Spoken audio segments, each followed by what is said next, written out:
Друзья, всем привет! Буквально на носу уже лето, вовсю светит солнце, возобновляются строительные, так называемых, движения, начинается стройка, все начинают двигаться в сторону загородных домов. И сегодня хотелось бы поговорить насчет того, что какие тренды, в принципе, в области загородного строительства сейчас превалируют. Какие фишки являются часто используемыми в загородных домах. И мы рассмотрим на примере моего загородного дома, который я сейчас достраиваю, какие фишки сейчас часто применимы вот именно в загородных домах. Например, что такое мастер-спальня, почему нужно объединять пространство, а также важный вопрос по поводу того, что вам не нужен второй этаж, ну, как заявляют многие. Давайте разберемся сегодня в этих вопросах. Погнали!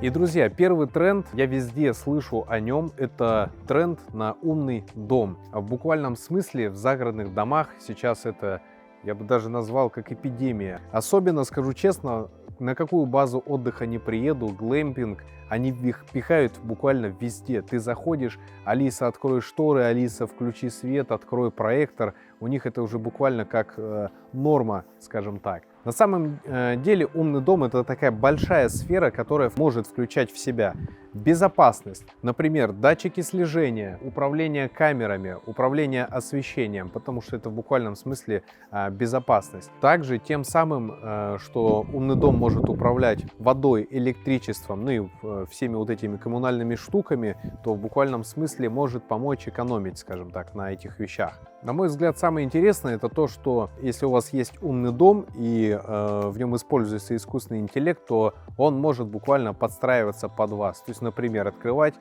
шторы в нужное вам время, так же как и выключение, приглушение света, ну и, собственно, кипячение чайника и пользование другой бытовой техникой. Но на самом деле важно сказать, что умный дом — это такое неизбежное следствие прогресса, который идет довольно-таки быстро. И я думаю, что через некоторое количество времени большинство того, чем вы пользуетесь в доме, будет автоматизировано. Что насчет меня? Я, наверное, сказать, ярый противник. Я до последнего сопротивлялся этой умной колонке Алиса дома. Предпочитаю все включать и выключать своими руками. В общем, для меня это, скажем так, история тяжелая. Еще один большой тренд, который в принципе сейчас присутствует, я вот отслеживаю, мастер-спальня. Что такое мастер-спальня? Это когда у вас спальня совмещена с санузлом, то есть хозяйский санузел находится внутри спальни, а также зачастую еще и гардероб тоже находится в спальне. То есть эти три помещения объединены в одно. И что хочу сказать, на самом деле здесь мы поступили так же, то есть у нас в спальне здесь есть хозяйский санузел вместе с душевой и так далее, тогда как основной он сделан отдельно. То есть если приходят гости, они пользуются одним санузлом, ну, собственно, здесь у вас свой собственный. Также здесь будет небольшой гардероб. В принципе, спальня сама по себе небольшая, потому что дом сам примерно 110 квадратов. И почему я говорю об этом как о тренде? Потому что изучал большое количество проектов перед тем, как строить, и вижу, что все дизайнеры, архитекторы, они сторонники, что если у вас позволяет квадратура, то делать именно так, что мастер-спальня вместе с санузлом, с гардеробом. И это реально удобно. Ну, потом я буду пользоваться, вам расскажу. Еще один тренд в загородном строительстве – это малоэтажность, то есть строение одного этажа в буквальном смысле. Если помните, были времена, когда все пытались строить себе пароходы в 250 квадратов, 2-3 этажа и так далее. Это было как бы престижно. То сейчас, видимо, все осознают, что его придется убирать, обслуживать и так далее. Ну и плюс простота. То есть одноэтажное строение гораздо проще и дешевле построить, также проще эксплуатировать. И поэтому сформировался некоторый тренд. Сейчас огромное количество проектов сделано именно с этим учетом. Также огромное количество каких-то модульных конструкций, да, одноэтажных в том числе. Также наравне с малоэтажностью площадь. То есть это дома небольшой площади. Редко встретишь в таких проектах, ну таких среднемассовых, квадратуру больше там 100-120 квадратов. То есть обычно это компактные пространства. Ну и понятно почему. Как я уже сказал, проще обслуживать и меньше денег на стройку. Что касается конкретно этого дома, то задумка здесь была такой красивый барн с большим количеством стекла. И при проектировании стало понятно, что это одноэтажное здание. И как вы можете видеть, то в коньке, то есть здесь скатная крыша, и в коньке здесь 6 метров, и получается, что здесь огромное пространство. В итоге, понимая это, мы себе добавили псевдо второй этаж, то есть сделали такую небольшую консоль, в которой сделаем типа библиотеку, ну что-то подобное, такое место для времяпрепровождения, побочное, назовем его, наверное, так. Просто потому, что стало понятно, что 6 метров, ну можно, скажем так, использовать. Но по факту это одноэтажный дом, как я сказал, небольшой квадратуры. Итак, друзья, сразу же следующий тренд после малоэтажности – это объединенные пространства. Объединенное пространство – это когда, например, у вас кухня совмещена с залом. Если вы обратите внимание, то сейчас, буквально, наверное, последние 7 лет, квартиры строят, и почти всегда это евро, двушки, евро, трешки. То есть, когда одна комната, зал соединена вместе с кухней. И это прям буквально тренд. В данном случае у нас та же самая история. Здесь это большое пространство, одно большое зальное пространство, в которое ты попадаешь после тамбура. Здесь будет находиться часть, это зона отдыха, то есть диван, телевизор, мультимедиа какая-то. Соответственно, часть, конкретно вот этот угол, это будет угловая кухня. Здесь будет расположен остров, переходящий в обеденный стол.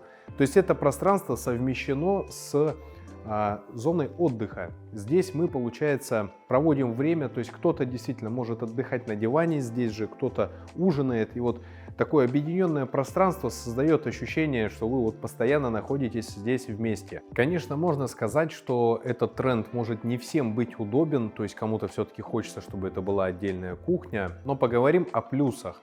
В данном случае получилось большое пространство с панорамными окнами, и когда ты находишься в помещении, создается ощущение воздушности, да, что здесь много воздуха, много места в принципе, и это в первую очередь круто. Бытует мнение, что в случае, когда пространство объединено, меньше денег на ремонт, потому что нет лишних стен и поверхностей, ну и собственно здесь плюс-минус по стилю будет одинаковый ремонт, но это такой спорный момент. Ну а сейчас, друзья, тренд, который мне больше всех нравится, это тренд на террасы. То есть, когда у вас возле дома находится терраса. По мне, это, наверное, одно из самых важных мест, потому что, когда к тебе приезжают друзья, когда у вас летний замечательный день, и вы проводите время, когда у вас есть крытая терраса, крытая имеется в виду с крышей, чтобы в любые погодные условия можно было проводить время. Это, наверное, самое важное. То есть, к примеру, у нас есть замечательная печь Келек Фламен. Вот, например, я захотел испечь себе мясо, да, на улице. То есть я вышел, поставил ее на стол и, собственно, здесь произвел эти манипуляции. Там, не знаю, бокал вина, и в удобных креслах на природе здесь ты находишься. И мне кажется, это замечательное времяпрепровождение, поэтому терраса – это одно из самых важных. Естественно, здесь будет отделано все террасной доской, то есть все из натуральных материалов. То есть здесь деревянная отделка, здесь у нас стекло, что тоже, кстати, круто, потому что когда находишься в гостиной и у тебя здесь находится терраса будет вровень с полом, который находится в доме, и находясь в доме, глядя в эти окна, у тебя как бы гостиная становится больше, потому что, я думаю, здесь даже по кадру будет понятно, то есть насколько она увеличивает визуально пространство. Почему мы говорим, что это тренд? Потому что то, что было лет 10 назад, то, какие строили дома, 10, 15 и так далее, этому не уделяли особо много внимания. В итоге люди со временем что-то пристраивали, либо у них появлялись какие-то беседки отдельно стоящие. То сейчас тренд на то, чтобы терраса, она является частью общего пространства. И здесь мы спокойно вышли, я, например, с какими-то, не знаю, с какими-то бокалами, с какими-то тарелками спокойно вышел отсюда, здесь это все разместил, то есть у меня есть быстрый доступ в дом. В общем, этим, скажем так, и отличается терраса, которая находится вот в контуре дома. Большой тренд в стилистике загородных домов – это минимализм и лаконичность. То есть сейчас, я думаю, что вы сами прекрасно видели, что огромное количество проектов – это минималистичные барнхаусы по типу такого, минимальное количество линий, большое количество стекла. И все-таки вот в сторону минимализма все больше склоняется. Понятно, что есть консервативные проекты, там Прованс, и кому-то этого хочется, но тренд именно такой. Кстати говоря, в базы отдыха, глэмпинги то же самое. Мы были на них, снимали, смотрели, и то есть, действительно, у них тоже это пользуется популярностью. То есть чем отличается? Простота линий, простота форм, чтобы текстура не была слишком разная. То есть если вы видите, что здесь у нас кровля, получается, переходит в стену, да, все это повторяется оконными рамами того же цвета, то есть есть ощущение единства, скажем так, единства стиля. Притом важно сказать, что какие-то акцентными вещами являются не формы, а какие-то детали. И, например, здесь вот подшивка сделана, деревянная подшивка, это, кстати, натуральное дерево, просто притемненное. Вот есть сделана обшивка, делает акцент некоторые, добавляет вот этой природности, текстуры необходимой. И немаловажно сказать, что здесь рядом с домом еще и гараж сделан в той же стилистике, тот же минимализм он поддерживает. Точно так же сделан кровля, переходящая в стену, деревянные подшивки, чтобы оно, скажем так, поддерживало общую стилистику, которая создана на участке. Ну и также минимализм, он все-таки характерен тем, что он подчеркивает натуральные материалы. То есть здесь мы можем видеть металл, можем видеть натуральную текстуру дерева, видим стекло, ну и бетон, как говорится, куда без него. Кстати говоря, хочу добавить, что придерживаясь стилистики вот этого минимализма, у нас возникло такое решение. На участке стоял сруб небольшой, это баня. И мы решили его сохранить, потому что более-менее хороший сруб, готовая баня по факту. И что мы сделали? Мы его спрятали в контур вместе с домом. То есть вот это вот помещение за тамбуром, это уже баня. И оно находится под одной кровлей с основным домом и соединяет их вот буквально тамбур. То есть если я собрался в баню, то я по тамбуру оказался в ней. Тем самым у меня осталась баня, и все это очень даже по стилю гармонично выглядит. Минимализм тоже характерен отсутствием кричащих каких-то элементов, ну, как я не знаю, там в 90-х строили, там какое-то сине-зеленое стекло, здесь какие-то вычурные формы. Это все быстро, буквально 5, 7, 10 лет и выходит из моды. Все-таки минимализм этим и хорош. То есть через 10 лет, может быть, это будет выглядеть там не так супер современно, но не вычурно, по крайней мере, точно.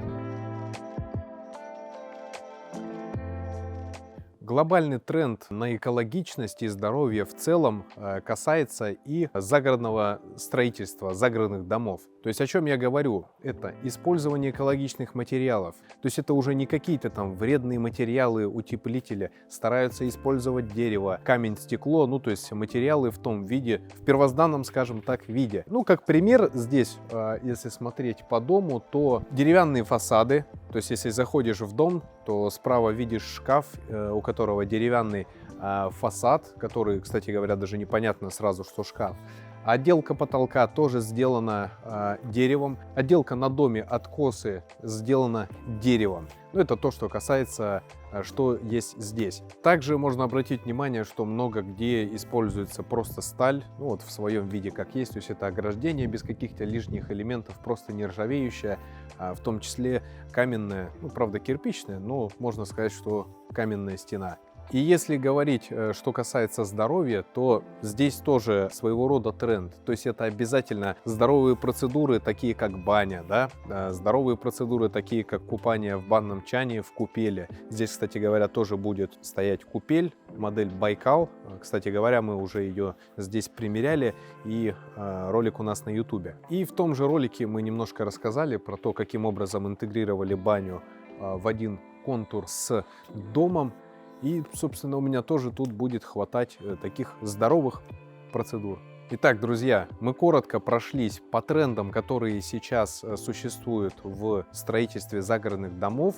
Некоторые из трендов я показал вам на собственном примере, то есть как это реализовано у меня, как мы это использовали при строительстве этого дома. И напишите, пожалуйста, в комментариях, что из этого вам понравилось. Еще будет интереснее, если напишите, какие из трендов вы использовали при строительстве у себя. Друзья, надеюсь, вам было интересно. Обязательно подписывайтесь, ставьте лайки. Всем пока!